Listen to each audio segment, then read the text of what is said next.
Now let's do this next one. What do I multiply 4 by to get negative 3?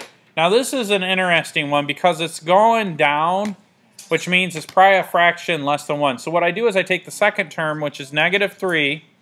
Yes? You have to multiply it? Well, we gotta, yeah, that you can multiply it by a fraction though.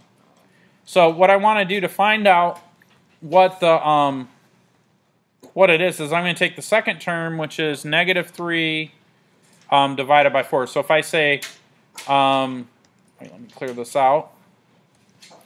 Negative 3 divided by 4, I get the negative 3/4. Now here's the weird thing. What is negative 3? Yeah, see, that doesn't work. I don't think it does.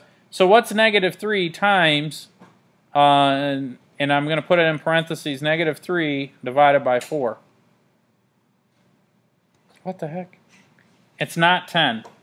Okay, so this one is not a geometric